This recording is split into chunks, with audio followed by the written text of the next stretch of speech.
Surprise, surprise. We are live. This is Talk SEC with Matt and AP. And there's, never a dull day on the Ponderosa, as we like to call it. Jayden Daniels, LSU, DJ Pickett, number 5. A lot of things going on around here. What are your thoughts on everything surrounding LSU right now, Matt, as you are fresh off work from the Eret of John? From the perspective of LSU is I don't think LSU did a single thing wrong. But I don't know. I think there's a lot of wrong. I think there's a lot of wrong on both sides, to be honest with you.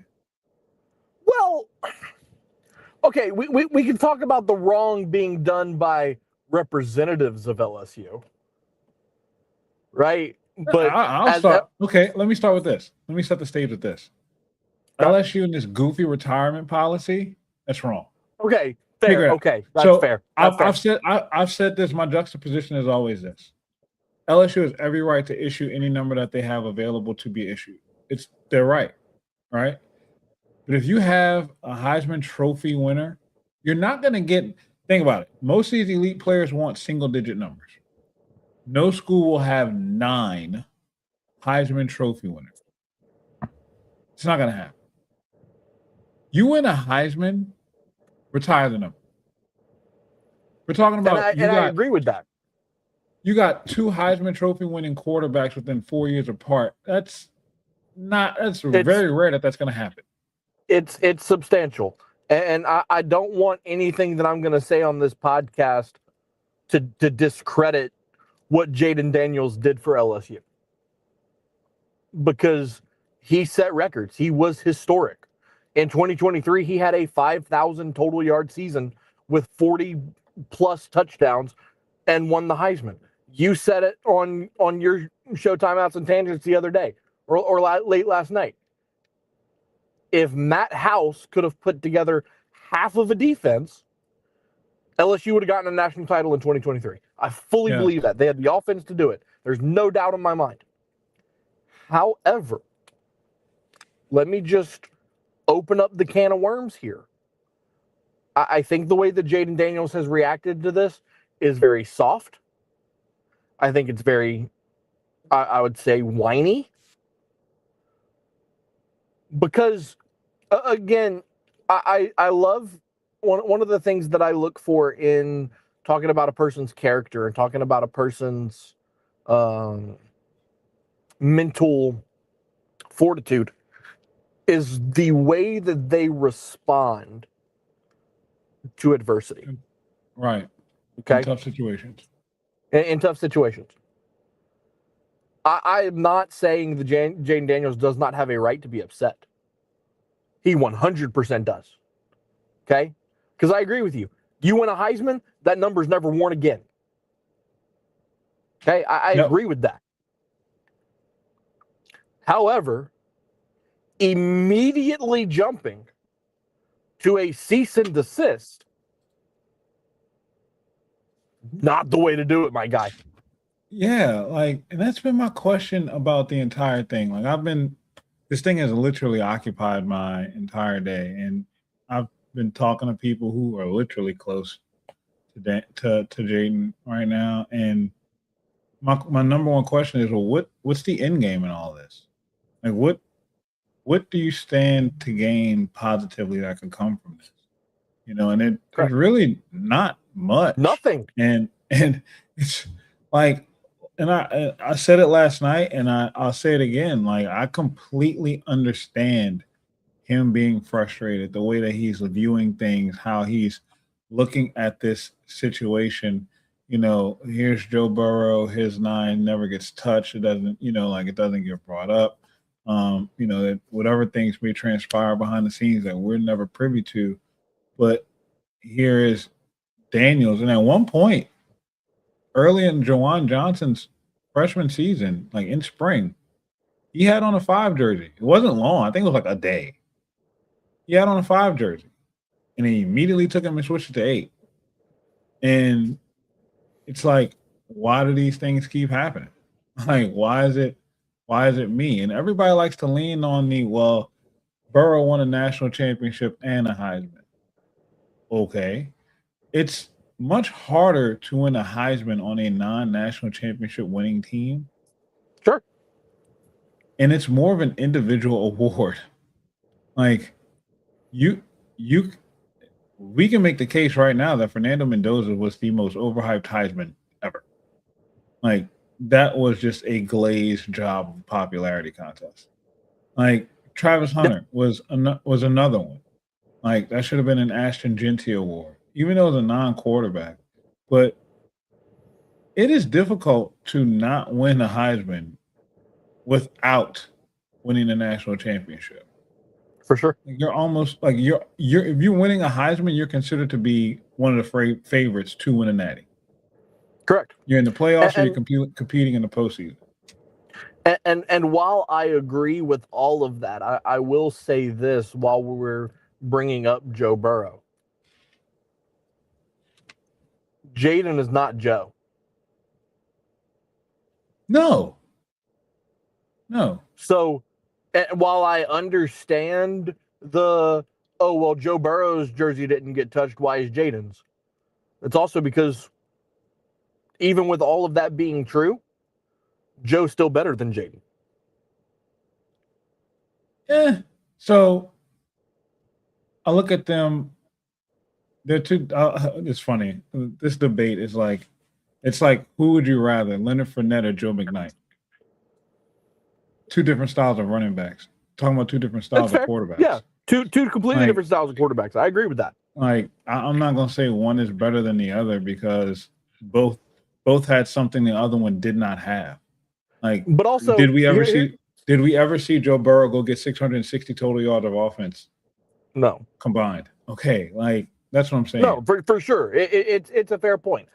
The other thing that really has upset me throughout the day, looking at different things, is the amount of people trying to make this to turn it into a race thing. Yeah, like it's not a race thing at all. It's not a race thing at all. Oh my God, the white quarterback's jersey didn't get touched, but the black guy's jersey is that's completely irrelevant. That has nothing to do with this. That's not a thing to do with this at all. The problem, the deepest rooted problem in all of it, as you said, is LSU's retirement policy. But I'll also take it a step further. Why is Brian Kelly, and that was my next promising thing. So a jersey number of a Heisman Trophy winner? Now, here's my thing, right? First of all, anybody who tries to utilize Lane Kiffin in any negative light in the situation, you're a complete idiot and you don't know football. Lane Kiffin has a responsibility to take care of his players on his team to fill the best team to win games this year. No question. Could you imagine a world where DJ Pickett transferred from LSU because Lane Kiffin, the now head coach of the 2026 LSU Tigers, refused to give him the jersey number 5 to a team, quarterback, and player in which he was never a part of? Correct. He would be crucified and for also, such a decision. Which to the same extent, if DJ Pickett walks into his office and says, "Hey, Brian Kelly promised me 5. If you don't let me wear 5, I'm leaving." I'm leaving. I'm walking. I'm letting them wear 5. Right. Like, exactly right. And that's exactly what happened. I was in the press conference when Lane Kiffin addressed it. I shared the videos on social media from that practice that day, reporting that he was wearing 5. And no surprise, Lane Kiffin was very uncomfortable because these conversations have been taking place for months. While we are surprised by this, nobody in that building is. They just knew at some point it was going to come to a head, and they've been preparing themselves for it the entire time. Now, what I will say that they're surprised by is the manner in which the response from Jayden Daniels' team has been. That's more shocking than anything, But going back to your original point, what the hell are you doing, Brian Kelly? Jayden was your damn quarterback.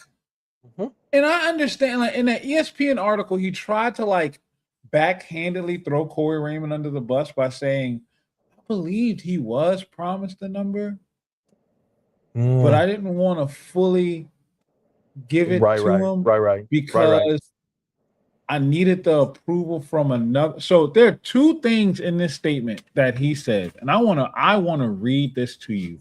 And shout out to Matt Flynn, who pointed this out this morning. When you read in between the lines of this quote, it's layered. He says, I just wasn't prepared to do it until we got a full commitment from another Heisman Trophy winner. We didn't want to issue number 9, so you can't treat one differently from the other. Well, you already got the denial from Jayden. So who's the other Heisman Trophy winner you're trying to get approval from? Well, you know what? Yep.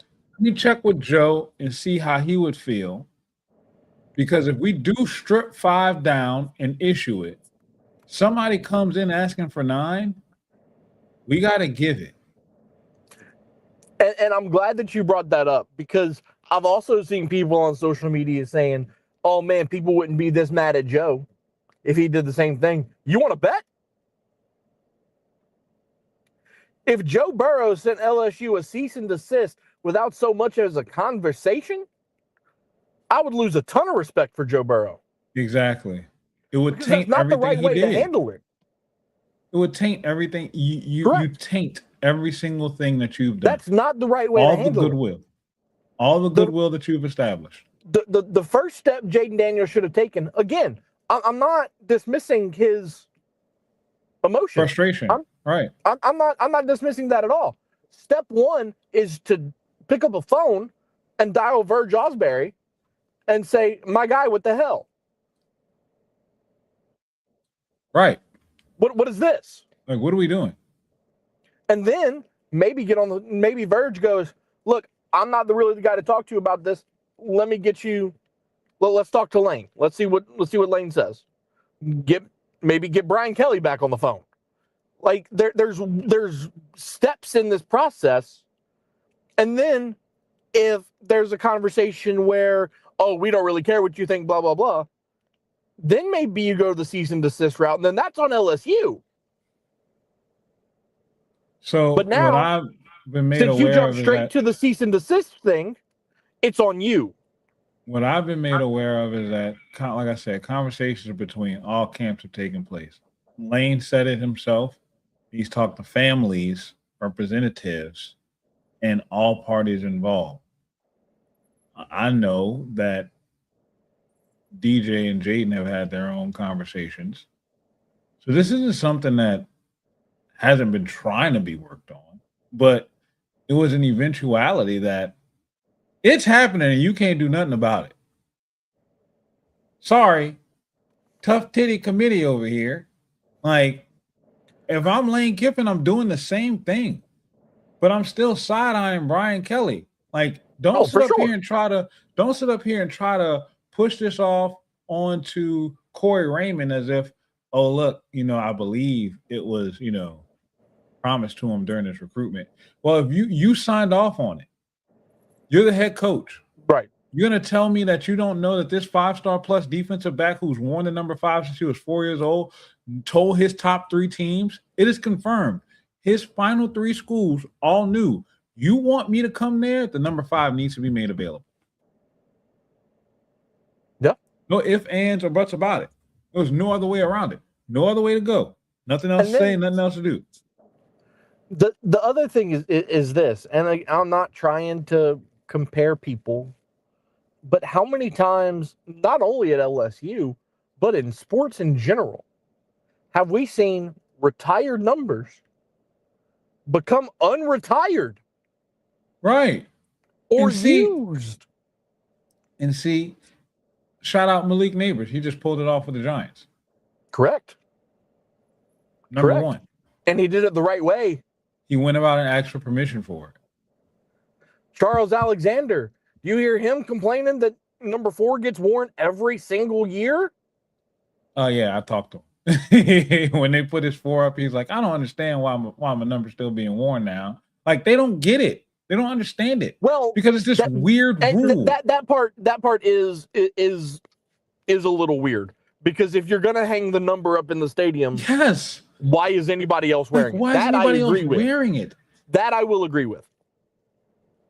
But then that's going to create a very slippery slope this fall with when number you 7. hang up number 7. Right. Like, and I brought this up to someone earlier. Like, can you imagine LSU retiring the number 7? Oh, it'd be a shit show. Yes. Like, what are we talking about?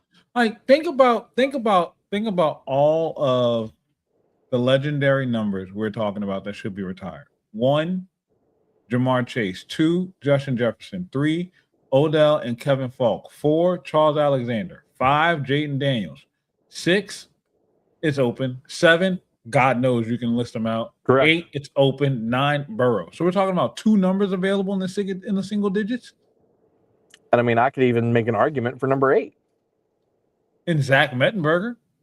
Malik Neighbors. And Malik Neighbors. I could make an argument for 8. Right. And you can make an argument for 11 too. So we even getting into the double digits. Like, you can't sit up here and retire every single number. You can't do it. But and then if we could even talk about 10 with Joseph Adai. Right. But you can't. If someone wins a Heisman, take their numbers off, retired. Put it on a banner, on a wall, put it in a glass case, put it in a bookshelf. I don't care what you do, but it's not up for service. Immediately build them a statue and move on. No doubt. So you see, it all goes back to Brian Kelly agreeing to the promise. Yes. Now, does that mean that you lose out on DJ Pickett? Maybe.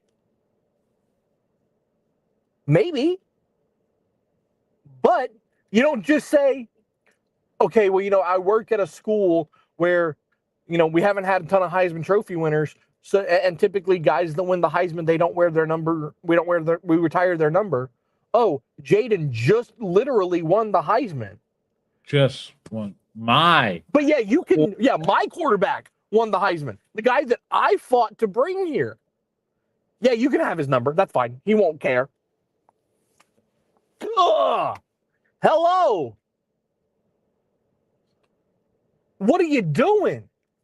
And look, again, I'm not happy with Jayden Daniels because of the way that this has been handled. But at the same time, it all could have been avoided. And again, I know that means you miss out on DJ Pickett. And 9 times out of 10, you're going to do whatever possible to get those, as you describe him, a 5-star plus corner. You're going to do whatever is necessary. I get it. But if you have a deal in place with a player that has just won the Heisman Trophy, that nobody else will wear his number and it will eventually be retired, then you need to stick to said deal. Just like Lane Kiffin stuck to his quote-unquote deal by giving DJ Pickett the number 5. It was the right thing for him to do. Absolutely. The young man was promised the jersey number by a former coach. He stuck to the promise. Good for him. And another thing, too, shout out to DJ Pickett. Because I wasn't able to go to practice today. And, of course, today of all, I'm going to kick myself for the rest of the next month. Because the slew of players they had in conference today was absolutely amazing. Oh, it was a long list. Brother, it was a great list. Yeah. So it was Prince Will Mamiellen, Jordan Seaton, Deshaun Spears, and DJ Pickett. And I made a joke with Buddy Saundry this morning. I was like, well, I guess we won't be getting DJ Pickett today. Saving him for another day. Surprise, surprise. He was the first one out there. And he addressed it head on. Didn't hold anything back. So shout out to you, DJ. What did he say? Down. I didn't see it. What did he say? What he said was, look, just to get it out the air and get it out the way, and I won't be answering any questions on it. He said, I've won the number 5 since I was 4 years old. During my recruitment process, I was promised this number to have it. For whatever reason, they didn't provide it to me my freshman season. When I recommitted to the program, it was said that promise was going to be fulfilled and honored. I have no disrespect or ill will towards Jayden. He was a great player here. He did great things here, and I wish nothing but the best for him. Now we're just moving on into the season. It's fair. That's it. There's nothing else to talk about. I don't know. I have a lot of issues with the way that this was handled from multiple sides. Absolutely. Absolutely. And you've opened my eyes to LSU being one of them. Yes. That's my biggest issue. LSU has not handled it well. Brian Kelly certainly didn't handle it well. Jayden Daniels has not handled it well. The only two people that have really handled it well are Lane Kiffin and DJ Pickett. Yep. Like that's my biggest issue. I said it in my article last night. Here it is, another mess from the previous staff that the new staff has to step in and clean up. Yep. And now it's detracting from the progress that they're making for the product on the field. And instead of us sitting up here talking about September 5, we're talking about the number 5. Yep. Like 100%. This should not be a storyline. And it's from all part. This is just, how much petty can we get? That's all it is. It's just a form of a pissing contest. And look, I want everything to be said, and I want it to be known. I have no ill will towards Jayden Daniels. I love Jayden Daniels. One of my favorite players. Buddy, I want you to know, you will always have a fan in me. I'm going to be cheering for you in Washington. I'm going to be cheering for you when you make your appearance back at LSU, because I have faith that y'all are going to figure this thing out and cooler heads will prevail. I understand that you're upset. I get it. But this ain't it. I can't fully believe that you were all the way in with this season. Oh, look, you're gonna see a huge Jayden Daniels fan in me. I had the privilege of covering his Heisman Trophy season. I was in the press box the night he dashed Florida. Oh, I was in the stadium right below you. So I am full aware of what Jayden Daniels did for this program and what he brought to the table. Hell, I was one of the people that broke the news that he had signed with LSU. But this ain't it. There's better ways to go about this. Again, I'm not doubting the frustration. Be mad, be upset, feel disrespected. But there's about 5 or 6 different avenues that you didn't go down before this. Right. There's so many different ways. So many different ways, so many different processes, so many different things that could have been done to get this. And that's my issue. Yeah, to get this thing rectified. It's just bad, man. It's bad. It's sad. Like, now LSU is literally beefing with one of their Heisman Trophy winners. I got an Ole Miss troll in my mentions on Twitter talking about y'all favorite Heisman Trophy winner now hates y'all. And I said, oh, really? How many Heisman Trophy finalists has Ole Miss had? Exactly. Then the reply was, well, y'all better be worried about Trinidad. Well, that's your problem. Y'all need to be worried about Louisville. Yeah, y'all need to worry. Y'all need to be worried about winning some football games. Because that's going to be a tough sled with that defense that y'all got out right there at practice right now. That looks horrible. Then again, it's not great. Looks pretty Pete Golding-ish. If Trinidad looks that good in practice, that's saying a lot more about your defense than it is about how good he is. I know for a fact, shout out Steve Young in the chat. Thank you for joining, my man. I know for a simple fact, Tyler Shuck, talking about the Saints for a second, has struggled against the Saints defense. Good.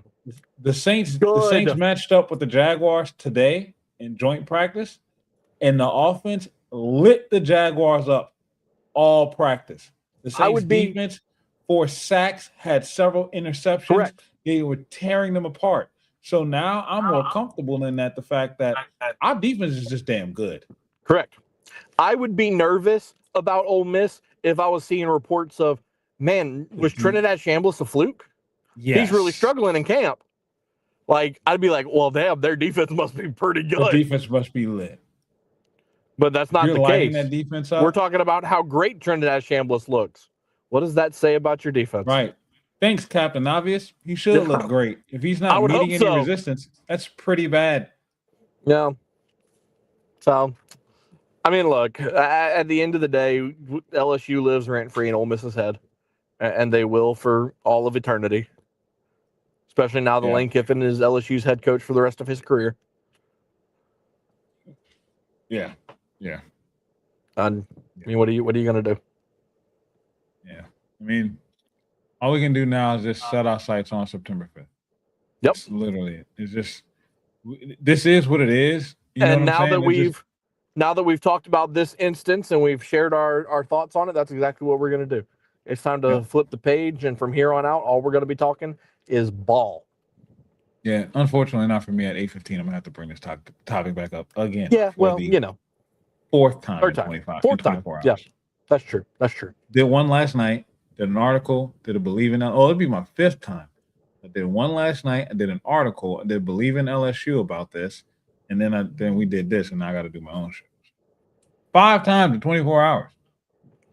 Dude loves talking about how much he dislikes Jayden Daniels. Shut up. Don't put that out there. I love Jayden Daniels. We're not even going to put that out there. I love Jayden. I love you, Jayden. Once again, I love you, brother. Make sure you come hit the subscribe button, Jayden. How about that? And then go share it, and then tell how many all your other followers to come subscribe over here too. Do that for us. Mm-hmm. We're your fans, okay? Just know that we're your fans. Think what you're doing is kind of crazy, a little immature, but we still love you. We still love you. We're not turning our backs on you. It's all good. Raise hell. Any news from around the SEC stood out to you today? Because I'm not gonna lie, I've not done my job. I've not done my job either. I was doing my other job. Yeah. I was educating. Yeah, I was doing my other jobs. I could tell you how photos have spread fake news though. Really? I mean, that's what I taught today. Oh, really? I'm intrigued. how the use of inaccurate journalism can create fake news stories. What up, Ant? Well, yes. Those are, it happens often in our society. Kind of where we are, kind of why we are where we are in society. Yeah. Man, I went on Facebook the other day, and then I realized why I don't go on Facebook anymore. So I saw an AI-generated article saying that Richard Anderson was no longer on LSU's team. And I was like, and you know what was funny? I had just walked off the practice field when I saw it. I'm like, why? And then people were believing this. Like people were in the comments. That's the part that's the craziest. And I'm like, y'all are so indoctrinated into an echo chamber that y'all don't realize y'all are being doxed into this. Like y'all are being shaped into this. If you just had this much sense, just Google it. Yep. Just say, I can't believe this. Let me check it out for myself. Right. Like multiple sources before you come to conclusions, people. That's it. Yep. Steve Young says Facebook crowd falls for everything. They do. They really do. It's so funny. Do. It's so funny. It's so funny. It's a different place, man. Facebook it's some of the highlight of my day. I don't go on Facebook. Well, hey, I will tell you one place you got to visit if you do go on Facebook. Being that you're from the West Bank, like I currently live and work. I'm not from the West Bank. Don't ever do that ever again. You know what I mean. You know what I mean. Anyways, there's a Facebook group. It'll change your life. It's called West Bank Nosy Neighbors. Thank me later, bro. That place is wild. Touche, so. Touche. So did y'all know being a freshman All-American and National Defensive Player of the Year is considered sucking by a certain fan base? Did somebody say that DJ Pickett sucks? Because that's wild. That's wild. That? There's nothing on the West Bank, and I'm from Uptown, baby. You got to come in my hood for everything. So you that's right. You are bougie. You I'm did go bougie. to Brother Martin. Yes, I'm bougie. That's you got to right. come to my hood for everything. Birth the Juvenile, Birth the Baby, Cash Money, No Limit Records. Yes, that's my hood. And when you come watch the Saints, you come in Uptown. When you come and watch the parade, you come in Uptown. When you come and spend time in the city, you come in Uptown. When you go watch the Tulane Green Wave, you going Uptown. Uptown. Roll wave, baby. Uptown. You know what I'm saying? We hold those uniforms dirty. Uptown. Those Mardi Gras uniforms. That doesn't know. That's a fan base that does not know anything talented because they. Oh yeah, that's just stupidity. But no, bring it up, Tulane. Those Mardi Gras uniforms, brother. Oh my God, bruh, I want it. Oh my God, I want it. If those helmets weren't $2,504. This is a fact, and that's an absolute fact. Shout out to D-Han. That is an absolute. Destrehan High is close to the West Bank.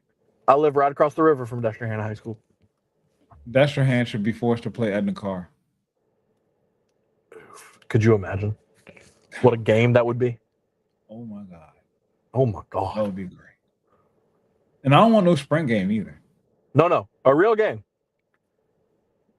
Wearing those unis versus South. Isn't it? Why is that such a chef's kiss versus South Alabama? Okay, so Mobile is the birthplace. Oh yeah. I forgot South Alabama is the is in Mobile. No, it's beautiful. It's beautiful. The troll job is beautiful. I love it. Because when I first saw the headline that they were going to wear it for the home opener, I was like, man, that's way too early. Why are y'all wearing it so early in the year? I was like, that's so early. And then people were like, oh, it's playing against South Alabama. I was like, okay. But then I looked into it and I was like, that's right. There it is. Well done by Tulane. Well done. Yeah, well done. Well done. They have cooked every year. Yeah. They've cooked every year. That's why all that Blake Baker stuff and them trying to troll about being the best team in the state of Louisiana, I was hating it because it was like, bro, like y'all have so much goodwill right now. Mm-hmm. Don't ruin it. And there's also levels to this, people. Yes, like shut up. You're going to be sacrificed. That's all you're going to do. Yep. Like this is a participation award for you. We're just happy to be here. Woo! Which I mean, good for you, right? Like, and I say that as a Tulane student. Like, if that's where if that's where you are, then I mean, good for you. But like, that's what you are. Mobile gumbo sounds like dog water. Yeah, that's an oxymoron. Just saying that. Mobile gumbo. Ugh. That's an oxymoron. Mobile gumbo. Right. What? And why is it called Mobile? Why isn't it mobile or mobile? Why isn't it mobile? We call everything else spelled like that. Mobile phone, mobile home, automobile. Like, why is it mobile? Why is it like? I guess because, like you just said, it's an automobile. I don't know. I don't know. Man, the 2023 LSU team would have beat LSU or would have beat Tulane last year. Yes. Oh, they would have dogged them last year. That they'd have put up 60 on them. And then given up 40. They'd have given up 40, though. It'd have been a high-scoring game. It'd have been 60-40. Easily. Could you imagine? 100 points. All right. That little high I know we gotta get out of here. I know you got places to be, people to see, and stuff to do. Yeah, family night at Pan Am. Woohoo! Going to celebrate the Kennedy Cougars, baby. Fall game. Who are gonna lose their fall game in 6 days, but I digress. How did the John Eric game work out for y'all last year? So next week on Talk SEC, we're going to be breaking down. We're gonna recap how John Eric cannot play football as well as they used to. Hey now, we have a new coach and he's doing some great things. So Yeah, I don't even want to hear it. Okay, can I break news for you? What's up? I've watched your team play 7-on-7 against Kennedy for 4 weeks in the summer. Seen y'all ain't new. I couldn't keep up with our B team. Okay. We'll see. I couldn't keep up with our B team. We'll see. It's not gonna be good when the linemen get out there. This guy already talking smack. See, the real season don't start for another month, and he's already talking smack. It don't. It really don't. Like, I don't care about no fall game. We going out there to cut players, honestly. You're gone. Our head coach told him yesterday after practice, I want y'all to know something. This is y'all audition. It's your final chance to make this roster. That's what this game is. It's the same thing. It's the same thing as the third preseason game in the NFL. Here's your shot, bro. This is it, bro. This is it. We done changed over the captains and everything. You're not a captain no more. This guy's like, we done a lot. Right. Like, this is it. That's we're going to roll with this roster, and that's it. That's it. That's what this game is. So we don't care about the results. Ain't nobody really keeping scores anyway.